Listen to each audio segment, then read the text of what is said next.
नमस्कार दोस्तों, ईरान से बड़ी खबर सामने आ रही है। इस खबर से इजराइल में हड़कंप मच गया है। ईरान ने कस्में खाई है कि इजराइल के प्रधानमंत्री बेंजामिन नेतन्याहू अब बचने वाले नहीं हैं। बेंजामिन नेतन्याहू 160 बच्चियों का हत्यारा है। हम इसे किसी भी कीमत में नहीं छोड़ेंगे। यह जहां भी मिलेगा हम इसको मार डालेंगे। इस युद्ध में हम पूरी कोशिश करेंगे कि यह बचने भी न पाए। ईरान के नए सुप्रीम लीडर मुजद्दबा खामनेई जब से कमान संभाली है, ईरान पूरी ताकत से इजराइल पर हमला कर रहा है, इजराइल को नस्ते नाबूद कर रहा है। ईरान की खुफिया एजेंसी बेंजामिन नेतन्याहू की बड़े पैमाने पर पीछा कर रही हैं। नेतन्याहू को कहीं पे इजरायली सेना ने छुपा दिया है। पिछले 5 दिन से नेतन्याहू एक भी प्रेस कॉन्फ्रेंस नहीं किए हैं। अमेरिका को शक है कि कहीं पे सटीक लोकेशन रूस ईरान को प्रोवाइड न कर दे, नहीं तो इस सटीक लोकेशन से बेंजामिन नेतन्याहू को बुरी तरह ईरान मिसाइलों से ध्वस्त कर देगा। ईरान आज रात इजराइल के तेल अवीव के सेंटर में भयंकर हमला किया है, जहां से बेंजामिन नेतन्याहू बच निकले। इजराइल का सुरक्षा कवच, जिसे अभेद किला कहा जाता है, आयरन डोम, वह मिसाइलों से निपटने में पूरी तरह से फेल साबित हो रहा है। तेल अवीव पूरी तरह से गाजा पट्टी बनता जा रहा है। भयंकर तबाही तेल अवीव में ईरान मचा चुका है। मुजद्दबा खामनेई ने सख्त चेतावनी दिया कि स्टेट ऑफ हार्मुज से इजराइल और अमेरिका के सहयोगी देशों की एक भी तेल गैस से भरी जहाज गुजरनी न पाए। अगर कोई भी जहाज गुजरती है तो उसे बमों से उड़ा दिया जाए। इस सख्त चेतावनी के बाद भारत समेत पूरी दुनिया में संकट मंडरा रहा है। कई देश तेल और गैस की संकट से जूझ रहे हैं। भारत में बड़े पैमाने पर तबाही मच चुकी है। ईरान स्टेट ऑफ हार्मुज में टैंकरों पर हमला करके जो आतंक मचाया है, उससे निपटने के लिए अमेरिका अपना युद्धपोत भेज रहा है। यह जानकारी मिलने के बाद ईरान मिलिट्री में पूरी तरह से हड़कंप मच गया है। डोनाल्ड ट्रंप ने खुली चेतावनी दी है कि स्टेट ऑफ हार्मुज में मौजूद युद्धपोत ईरान अपना हटा ले, नहीं तो डुबोने के लिए तैयार रहे।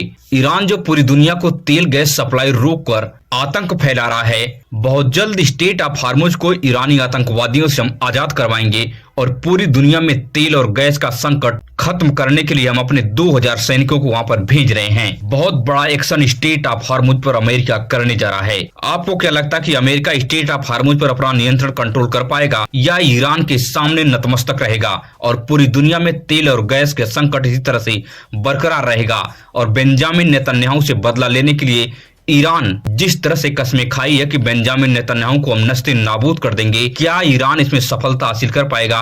कमेंट में टाइप करके अपनी राय को साझा करें। वहीं पर बड़ी खबर उत्तर प्रदेश के बाराबंकी जिले से सामने आ रही है। चंद्रशेखर का हाथ पैर तोड़ने की धमकी देने वाले तथा कथित करड़ी सेना का इलाज करने के लिए भीम आर्मी लाठियों का भंडारा लगा दिया। आजाद समाज पार्टी के कार्यकर्ता झंडा के बहाने मोटे मोटे डंडा में झंडा लहराते लेकर वहां पे सभा में पहुंच गए हैं। के लिए है ये होने नहीं देंगे ना तो हाँ, मैं वही तो पूछ रहा हूँ कि वो तो बोल रहा है देखो भाई को अंदर अगर जरूरत पड़ेगी उसके लिए तो ये हमारे जेब में जाएगा और ये जो है उसकी पीठ पे जाएगा। क्या कर रहे हो यार? संविधान मानने वाले लोग हो आप। एक वीडियो और वायरल है जिसमें भीम आर्मी के लोग बॉडी बिल्डिंग करते हुए देखे जा रहे हैं। इस वीडियो का संदेश साफ है कि भीम आर्मी पहले छेड़ेगी नहीं, मगर तथाकथित करड़ी सेना वालों को किसी गुंडागर्दी पर छोड़ेगी भी नहीं।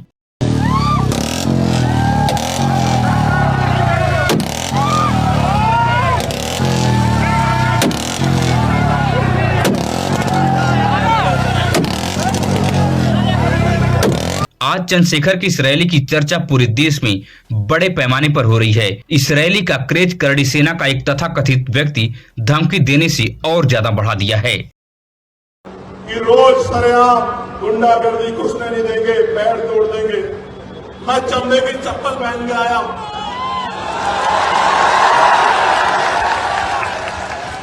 और भीम आर्मी का, आजाद समाज पार्टी का झंडा और डंडा दोनों इतने मजबूत हैं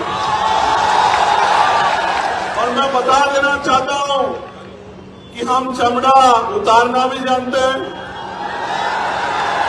उसका जूता बनाना भी जानते हैं और समय आने पर सर पे पटक के मारना भी जानते हैं।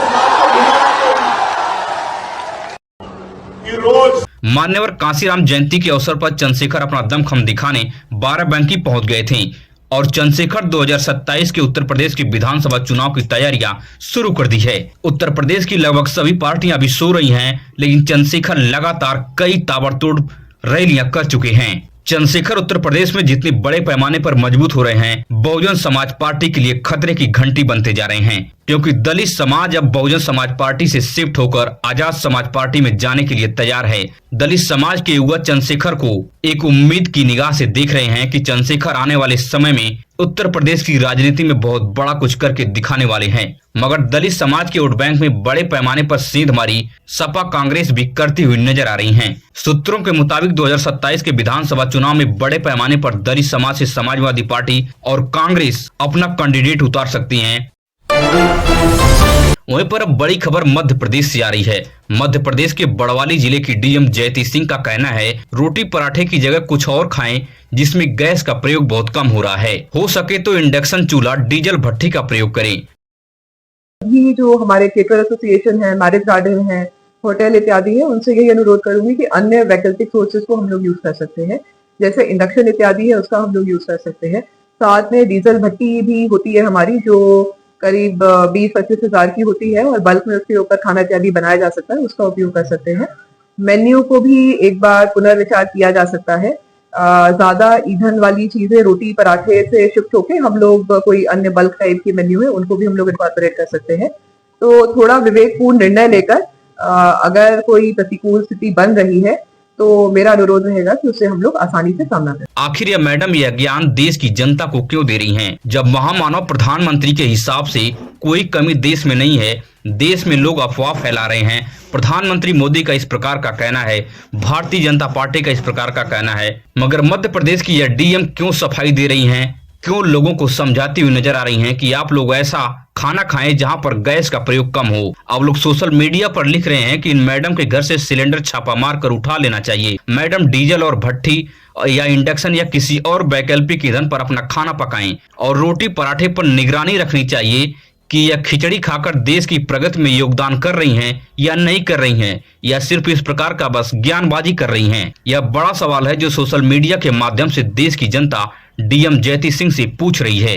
आपको बता दें कि केवल 2 जहाज ईंधन लेकर भारत में आ पाई हैं 24 में से। अभी स्टेट ऑफ हार्मुज में 22 भारतीय जहाज फंसी हुई हैं। पूरी दुनिया में सबसे ज्यादा भारत की जहाजें जो हैं फंसी हैं। इन जहाजों को ईरान स्टेट ऑफ हार्मुज में रोक रखा है, मगर भारत के प्रधानमंत्री इस संकट में असम और पश्चिम बंगाल में जमकर रैलियां कर रहे हैं और ममता बनर्जी को उखाड़ फेंकने की कस्में खा रहे हैं, मगर जनता को गैस की लाइनों में मरने के लिए छोड़ दिए हैं और अपने मौज कर रहे हैं। ब्रिगेड परेड ग्राउंड का ऐतिहासिक मैदान और बांग्ला मानुस का ये ऐतिहासिक जनसैलाब, बंगाल के मन में क्या चल रहा है अगर किसी को देखना है तो जरा ये तस्वीर देख ले। ये अद्भुत दृश्य है, नए बंगाल की क्रांति का बिगुल बज गया है। अब वहीं पर बड़ी खबर सामने आ रही है। पूर्व मुख्यमंत्री अखिलेश यादव ने भारतीय जनता पार्टी समेत प्रधानमंत्री मोदी पर सीधा हमला बोला है। अखिलेश यादव ने कहा कि भारतीय जनता पार्टी एक गैंग है। Bharatiya Janata party political party नहीं, एक गैंग है।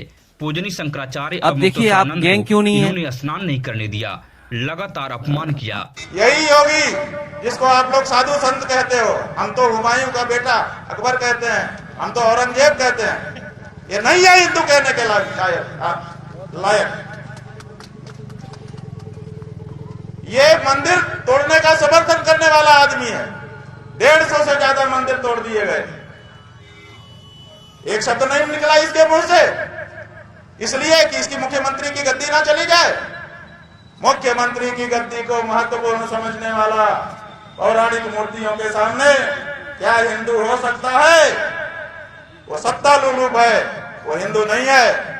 उत्तर प्रदेश के लोग योगी आदित्यनाथ को आगे आने वाले 2027 विधानसभा चुनाव में परास्त करने जा रहे हैं। अखिलेश यादव ने बड़ा बयान दे दिया है। वहीं पर अखिलेश यादव ने प्रधानमंत्री मोदी के विश्व गुरु बनने पर भी सीधा तंज कसा है। अखिलेश यादव ने कहा कि विश्व गुरु बनने का मौका था, मगर प्रधानमंत्री मोदी सरेंडर करके अमेरिका के सामने विश्व गुरु बनने के मौके को भी प्रधानमंत्री मोदी गंवा बैठे हैं। अखिलेश यादव के इस बयान के बाद भारतीय जनता पार्टी बौखला गई है। अखिलेश यादव का बड़े पैमाने पर भारतीय जनता पार्टी के लोग विरोध कर रहे हैं कि आखिर अखिलेश यादव इस प्रकार का बयान कैसे दे सकते हैं। हमारे देश के प्रधानमंत्री जी को इतना अच्छा मौका मिला विश्व गुरु बनने का। सोचिए अगर वॉर नहीं होता और हमारे देश के प्रधानमंत्री बीच में खड़े हो जाते, कहते वॉर नहीं होने देंगे, क्योंकि वो इजराइल तो गए थे, केवल उन्हें लैंडिंग करनी थी, जैसे उन्होंने किसी देश में लैंडिंग कर ली थी बिना परमिशन के। ईरान में उतर जाते और कहते मैं खड़ा हूं, वॉर नहीं होने दूंगा, तो यकीन करना वो दुनिया के विश्व गुरु बन जाते। अगर आप भी देश और दुनिया से बड़ी खबरें देखने में दिलचस्पी रखते हैं तो हमारे इस चैनल को सब्सक्राइब कीजिए, वीडियो अपने दोस्तों रिश्तेदारों तक शेयर कीजिए। मिलेंगे इस तरह से नई वीडियो में नई सूचना के साथ। धन्यवाद।